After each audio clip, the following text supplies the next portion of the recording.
जय हिंद। पिछले क्लास में हम लोग पढ़े थे नागरिकता यानी भाग 2। आर्टिकल हम लोग 5 से लेकर के 11 तक पढ़ लिए थे, तो थोड़ा सा हम लोग 5 से 11 तक रिवाइज कर लेते हैं। भाग 2 पढ़ रहे थे। भाग 2 नागरिकता का चर्चा इसमें है। नागरिकता देखिए, इसमें हम लोग पढ़े थे आर्टिकल 5, और आर्टिकल 5 में हम लोग पढ़े थे कि जब से संविधान लागू हुआ है तब से भारतीयों को नागरिकता दे दी गई है। और अगर बात करें आर्टिकल 6 का, तो इसमें पढ़े थे हम लोग पाकिस्तान टू इंडिया। मतलब देखिए, हुआ क्या था कि लोग ना झारखंड बिहार के जैसे पाकिस्तान और भारत में आना जाना शुरू कर दिए। जैसे रह रहे हैं भारत में और खेत है पाकिस्तान में, तो चले गए, धान उन काट के आ गए, फिर धान लगाने चले गए। ऐसा बहुत ज़्यादा मतलब तंग हो गया था भारत सरकार। तब जा कर के परमिट रूल ले आया गया 19 जुलाई 1948 को, और इसके बाद बोला गया कि एक फॉर्म पे साइन कीजिए कि आप भारत के हैं या पाकिस्तान के हैं।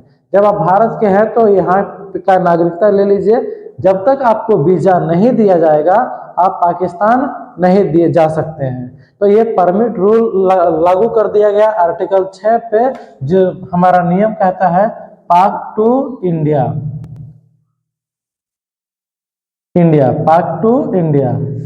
जो लोग पाकिस्तान से इंडिया आते थे या इंडिया से पाकिस्तान जाते थे कि भाई अगर तुमको यहाँ खेती करना है तो तुम यहीं रहो। पाक टू इंडिया। आर्टिकल 7 में हमारा चर्चा है आपका India to Pakistan. India to Pakistan. देखिए, इसमें भी है कि जो लोग आए थे पाकिस्तान से, जो हम गलती से यहाँ से पाकिस्तान चले गए थे 1 मार्च 1947 के बाद, वो अगर वापस आते तो हम उनको नागरिकता दे देते। आर्टिकल 8 में कहना है कि आप विदेश घूम सकते हैं, आपकी नागरिकता नहीं छीनी जाएगी। आप विदेश घूमिए ना, नागरिकता नहीं छीनी जाएगी। आर्टिकल 9 में कहता है कि आप ये जैसे ही विदेश की नागरिकता लेंगे वैसे ही भारत की नागरिकता खत्म हो जाएगी।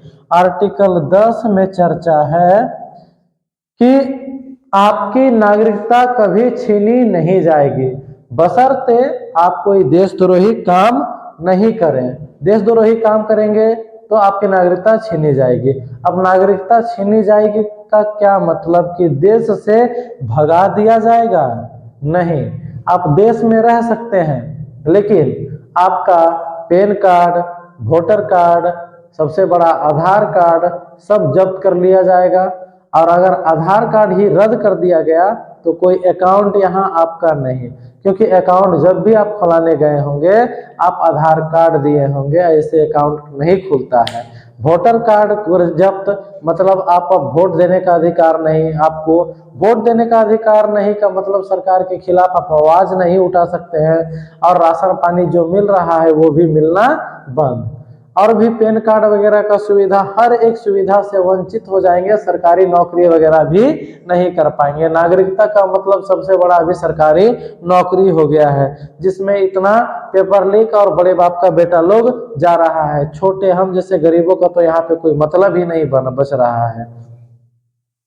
आर्टिकल 10 हो गया। आर्टिकल 11 में चर्चा है कि नागरिकता संबंधित जो भी कानून है वह हमारा गृह मंत्रालय में बनेगा। आर्टिकल 11 में चर्चा है कि नागरिकता संबंधित जो भी कानून है वो गृह मंत्रालय में बनेगा। और हमारे देश में एक हरी नागरिकता चलती आ रही है जो ब्रिटेन से ली गई है, और एक हमारे देश में एक हरी नागरिकता है। एक हरी का मतलब होता है हम लोग देश के नागरिक हैं, राज्य के नागरिक नहीं है, राज्य के निवासी हैं। हम लोग को झारखंड बिहार इधर उधर हम आराम से कोई भी राज्य में घूम सकते हैं, कोई भी राज्य का निवासी हो सकते हैं। हमें एक नागरिकता प्राप्त है, देश की नागरिकता, एक हरी नागरिकता। आज हम लोग बात करते हैं कि नागरिकता कैसे लिया जा सकता है, कैसे किसी को नागरिकता दी जा सकती है, इसके बारे में चर्चा करेंगे। तो 5 तरीके से नागरिकता दिया जा सकता है। कितने तरीके से नागरिकता दिया जा सकता है? तो 5 तरीके से नागरिकता दिया जा सकता है। पहला, जन्म के आधार पर। पहला, जन्म के आधार पर नागरिकता दिया जा सकता है। दूसरा, पहला जन्म। दूसरा, वंश के आधार पर नागरिकता दिया जा सकता है। तीसरा, पहला जन्म, दूसरा वंश, और तीसरा अर्जित भूमि। अर्जित भूमि। समझ में आ रहा है ना आपको? अगर समझ में नहीं आए तो हमें कमेंट में पूछ सकते हैं।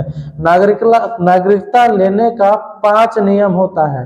पहला जन्म, दूसरा वंश, तीसरा अर्जित भूमि, और चौथा में आ जाता है आपका पंजीकरण। पंजीकरण। अब पांचवा आ जाता है देशीकरण। देशीकरण। ये 5 ठो तरीके से आपको नागरिकता दी जा सकती है। पहला आपका है जन्म के आधार पर, जो भाई हम लोगों को मिली है। हम लोग भारत के नागरिक हुए। क्यों? क्योंकि हम लोगों का जन्म भारत में हुआ है। अब मान लो कि जो विदेश का है, यहाँ घूमने के लिए आया है, तो उसका भी अगर जन्म यहीं पे हो जाता है किसी का बच्चे का, तो उसको भी नागरिकता दे देंगे? ना ना, यहाँ पे उस जन्म के आधार का चर्चा नहीं किया गया है। जिसके माता पिता दोनों ही भारतीय हैं और उनका जन्म यहाँ पे हुआ है, तो उनको नागरिकता दे देंगे। ये भी कि अगर माता पिता भारतीय हैं, इंग्लैंड में रहे हैं या अमेरिका में रह रहे हैं और वहां का नागरिकता नहीं लिए हैं, तो उनके बच्चों को भी यहीं का नागरिकता दिया जाएगा, क्योंकि वो ये भारत के निवासी, भारत के नागरिक उनके माता पिता हैं। इसी के आधार पर वोटर आईडी वगैरह भी बनवाना है आपको, तो गांव में बहुतों का ऐसा है ना कि नहीं बना है अभी। तो देखिए, या तो आप अपना अगर आपका नहीं है तो ये आपका, अगर आप अपना बनवाना चाहते हैं तो या तो पापा का वोटर का आईडी कार्ड या फिर मम्मी का वोटर आईडी कार्ड, दोनों में से किसी एक का कोई या फिर कोई पहचान पत्र आप ले जाइए, आराम से आपका ये वोटर कार्ड बन जाएगा। या फिर कोई भी काम करवाना हो तो मम्मी या पापा दोनों के नाम पर होगा। दोनों मतलब मम्मी का रहा तो मम्मी के नाम पर भी आपका मिल सकता है, और पापा का रहा तो पापा के नाम पर भी आपको मिल सकता है। तो समझ में आ गया कि जन्म के आधार पर। अच्छा, इससे पहले मैं आपको समझा दूं कि जिस समय हमारे देश में संविधान लागू हुआ था, उस समय नागरिकता लेकर के कुछ बोला नहीं गया था, लेकिन इसमें सबसे पहले संशोधन 1955 में किया गया, जो सबसे बड़ा संशोधन था, और उसके बाद 1986 में किया गया। इसके तहत संविधान में बहुत सारे चेंजेस किया गया। ये है हमारा संशोधन। संशोधन, यहाँ पे कुछ कुछ संशोधन किए गए। अब ये नागरिकता लेने का तरीका मैंने बता दिया, जन्म के आधार पर। जन्म के आधार पर आप कैसे ले सकते हैं कि जब से आपका जन्म से ही आपको नागरिकता मिल गई है, जन्म से ही नागरिकता दे दी गई। क्यों दे दी गई? क्यों दे दी गई? क्योंकि आपके माता पिता दोनों भारत के। अच्छा, वंश के आधार पर। दूसरा कौन सा है? वंश के आधार पर। देखिए, वंश के आधार पर का मतलब होता है कि या आपके पापा या आपकी मम्मी भारतीय हैं, तो आपको वंश के आधार पर नागरिकता मिल जाएगी। जैसे अभी हाल ही में डिवोर्स हुए हार्दिक पांड्या, हाल ही में डिवोर्स हुए सानिया मिर्जा, शिखर धवन भी विदेश में शादी किए हैं, युवराज सिंह वो भी विदेश में शादी किए हैं। तो इनके सभी के बच्चों को वंश के आधार पर नागरिकता दे दी जाएगी। जैसे सानिया मिर्जा के बच्चे को माँ के आधार, माँ के वंश, माँ उनकी भारतीय है, इसी आधार पर उनको उनके बच्चे को यहाँ पे नागरिकता दे दी जाएगी।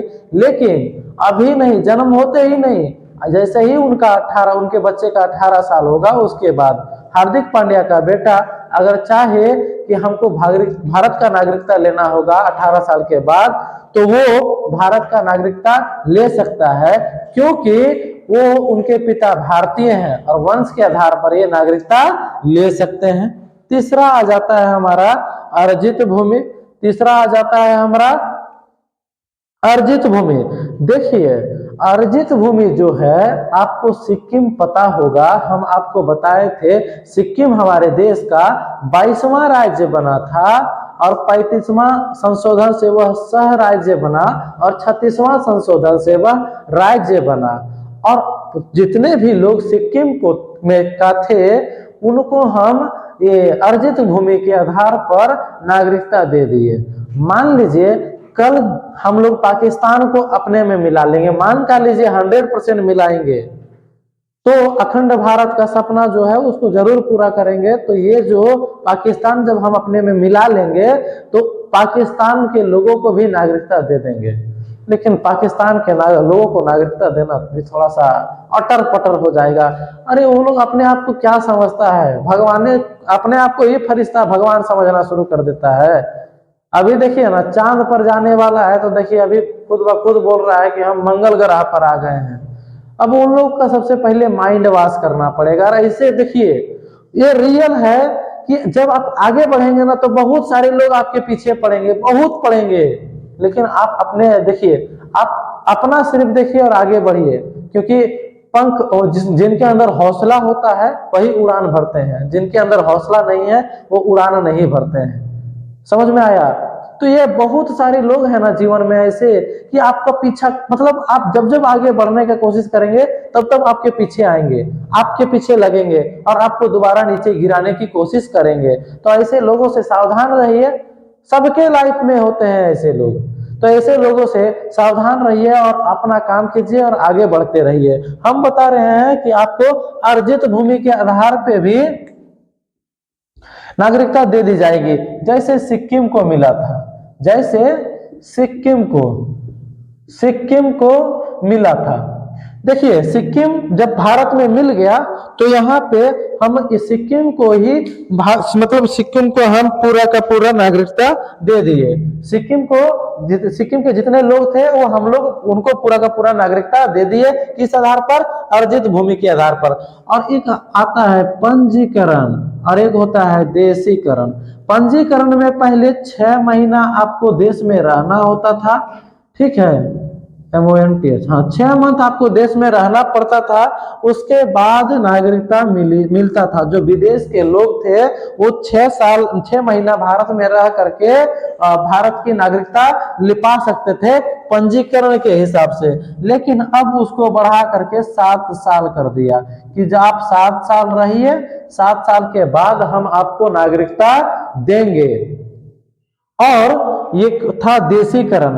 देशीकरण में पहले 10 साल था और अभी बढ़ा करके 12 साल कर दिया गया।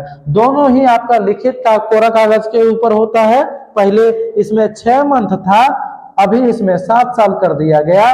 और एक था देशीकरण, ये देशीकरण जो है हमारा पहले 10 साल था, अब 12 साल कर दिया गया है। इसमें जगह जगह पे संशोधन होते गए, जैसे हम आपको बताए कि पहला संशोधन 1955 में, दूसरा 1986 में, उसके बाद तरह तरह का होते गया। 2014 में भी हुआ, 2019 में भी हुआ।